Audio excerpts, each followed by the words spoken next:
What is going on, my beautiful LARPers and LARPettes? Today, we're going to go over the king of budget PCCs, the Extar USA EP9. Now, before I get into this review, what is my relationship with Extar? I actually met the owner and his son at, I think, NRA show or SHOT Show, one of these events that I'm always at. But I met them, and I actually went to a range day where they had some of these out there, shot them. I was like, oh man, this is really impressive for being all polymer. I'll get into all the features, but I was really impressed with the firearm, mainly because when they told me the price, I was like, holy crap, like for the price of that and you're getting all these features, I'm down. So I absolutely had to have one, and they actually sent this out to me for review. So thank you guys so much for sending this out to me. Now let's get right into it, guys. Starting at the front, you get a 1/2x28 threaded barrel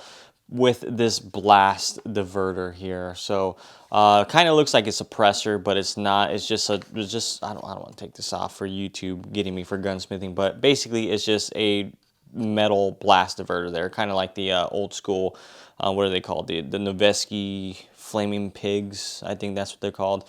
But anyways, all that really is doing is just making sure that concussion or that gas isn't hitting anybody on the sides, and you're getting all that gas directed forward. Loud as hell, but I went ahead and just took that off and put suppressors on this thing. I ran, I forgot what suppressor I had on the front of that. It actually belonged to my videographer, so I borrowed that suppressor from him, shot a good like 400, 500 rounds through that thing, and then I shot a good majority of it through my little JK Armament PCX suppressor. It looks like a little baby suppressor. Let me pull it out for you. Now this right here is the JK Armament PCX can. Again, it's not too crazy special. The longer you make it, the more sound suppression you're gonna get, right? But overall, it's an okay can. The other can that I had on there performed really, really well in this system here. Now, moving on back, the barrel is a 6.5-inch barrel. If I didn't already mention, it's chambered in 9mm, and this whole system here is a direct gas blowback. The handguard here, I actually like the design. I've talked to a couple people about this, and they're like, I don't like how bulky it is and stuff. This looks a little bit odd.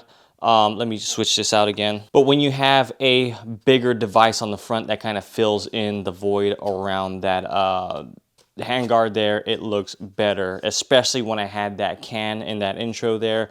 That can looked like it was made for this gun, and this handguard here gives me a lot of that MP5 SD5, right? So the SD handguard that you see on those MP5s, it looks it looks awesome. It gives me that MP5 vibe. So I don't have any problems with this handguard whatsoever. Now moving on up, you get your 1913 rail up here, and again, this whole gun is a polymer construction. I would have preferred probably them making like a metal top rail, because when I'm cranking down these screws here for the optic, I'm always afraid of it, I guess if I over crank them, to start denting the plastic or actually breaking the plastic. So if you do get one of these or have one of these, make sure you don't over torque your screws onto this top end here, because there might be potential damage that you won't be able to fix later on. Now you'll notice the design of it, it's lifted higher, right? So kind of HK 416-esque on the height there.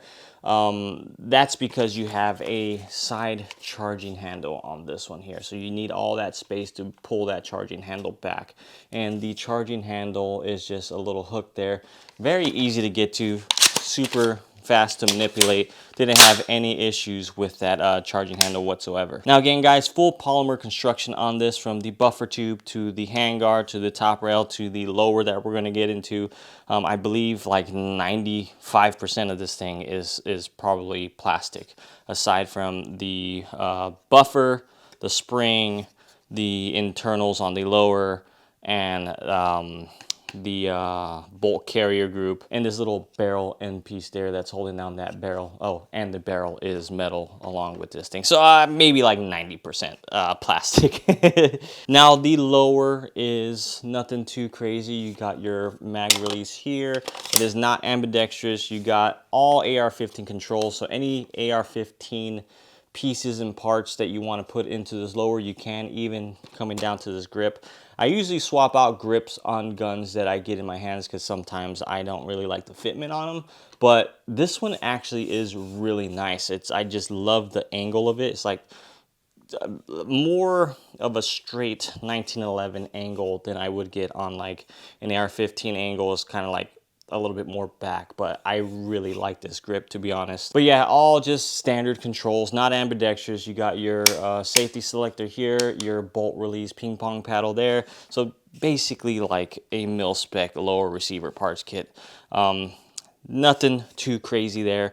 You can upgrade it again, but again, they're trying to keep the price down, and I'll get into the price in a second. Next thing, it is Glock mag compatible. It comes with these, I believe they're making their own mags in-house. This is just, I guess, a clone of a Glock mag. Doesn't even give you like an indication of how many rounds you have left, but cheap mag, but didn't have any issues with the mag. I actually got 4 of those and didn't have any problems. To be honest, I didn't have any problems with any mags other than the newer ETS mags. I don't think I have one here, but they're the ETS mags that have the metal feed lips. They just weren't seating into this mag well. Every other ETS mag that didn't have the metal feed lips worked, but the metal ones just didn't work for some reason. It just wasn't locking into place. So if you have those new ETS metal mags, they will not work with the EP9. Well, at least mine didn't. Now, if you're looking at the mag well there, it's not flared.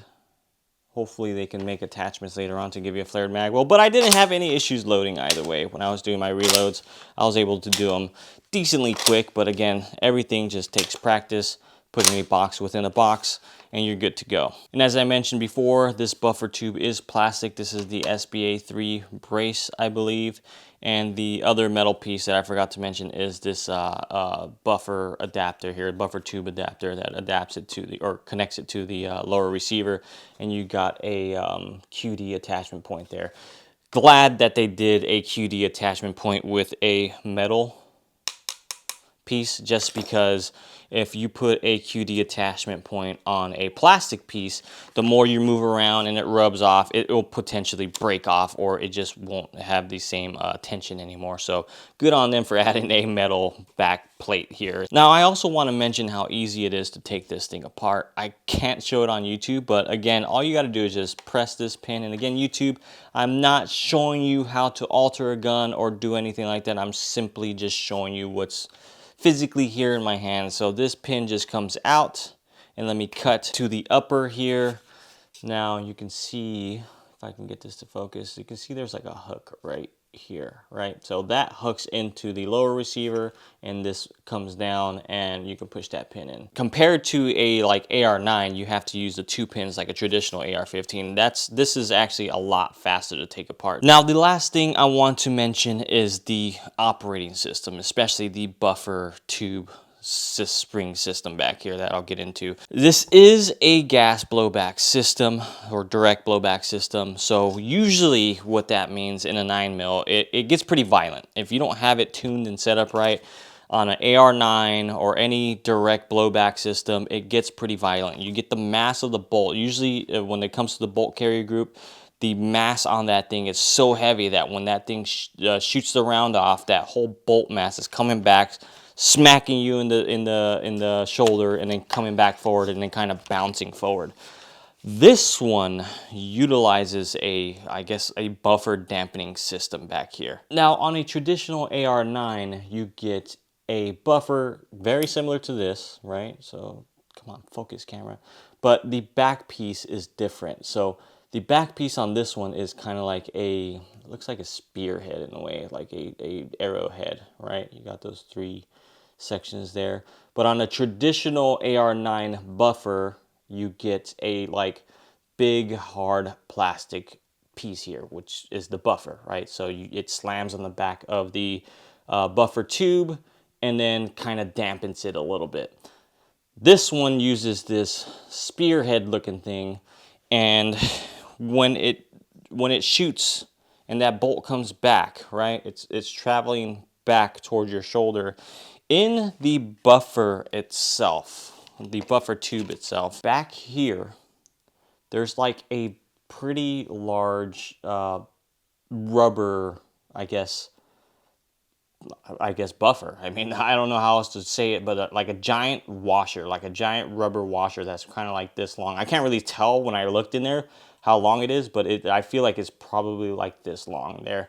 And it looks like a donut, like a long donut, a long cylindrical donut that's rubber. Hopefully I'm explaining this good. But anyways, when that's traveling back towards that rubber donut, this spearhead is entering into it and dampening that recoil. So coming back, inserting itself, and hopefully this doesn't look weird. But yeah, so when that bolt carrier travels back, hits that buffer hits that rubber piece, it's taking a lot of that recoil out of there. It makes it shoot extremely soft, and that was probably the biggest thing that caught my attention at their booth when I saw them for the first time. At first, when I grabbed it, I was like, holy crap, this thing's light. Like this thing, I think this thing weighs in like at 4 point something pounds, or like 4 pounds exactly, but it is extremely light for a PCC. So at first I was like, okay, I'm gonna grab this. This thing is going to kick like a mule, right? The lighter it is, especially being a 9mm, being a gas blowback or a direct blowback, it's going to kick like a mule. And believe it or not, once I shot it, I was like, wait, what is this? Is you sure this isn't roller delayed? Because that was the similar feeling that I got when shooting this. It felt somewhat roller delay-ish. Usually on a roller delayed, you shoot it, it unlocks, and it comes back, so it gives you a little bit of a weird recoil impulse. This one doesn't unlock, it just comes back quick, but then it kind of softens up when you shoot it. So it kind of has like this downward like recoil feeling. I don't really know how to explain it, but once you shoot it, you'll understand it. But that recoil buffer system works extremely well, especially when you go ahead and put a can on the front of that and you feel like you're going to get a little bit more of that blowback from this, and it handles it extremely well. This is probably one of my more pleasant PCCs to shoot, and I own a good amount of PCCs, from Scorpions to Strybox to B&T, GHM, and APCs. Like I own a lot of them. But in the world of all those PCCs, from Scorpions to B&Ts to Strybogs, this one is coming in at like $460 or something like that. And then you can get another kit where it comes with like 4 or 5 mags, the bag, a sling for like 500 and something bucks. So this is a very I think cool budget option. I have around, I think like, I'm getting close to 1,000 rounds on this thing. I could almost guarantee I have like almost 1,000 rounds to this, and that's because I actually took my other buddy, my videographer. He has some Extars, and he brought out that 16-inch, and I was shooting that, and I think I shot like 200 or 300 rounds out of that. And I know he has like 1,000 plus rounds on that one. He's said he hasn't had any issues on those. I haven't had any malfunction or issues on this, especially I think most of the rounds that I shot through this thing were suppressed. Didn't oil it.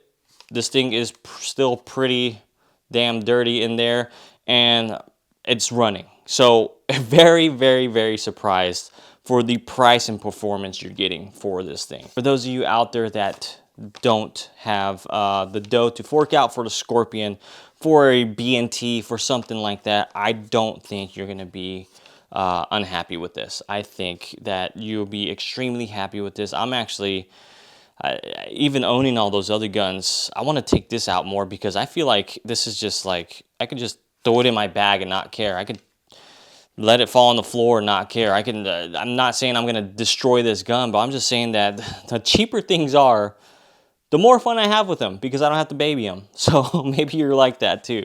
But overall, what do you guys think about the EP9? Do you have one? I know they've been out for quite a while, but I didn't really learn about them until like a year ago, and I finally got my hands on one, and I think that I am definitely a fan of the EP9. But thank you guys so much for watching the channel. Love you all. Appreciate you all. Catch you in the next one.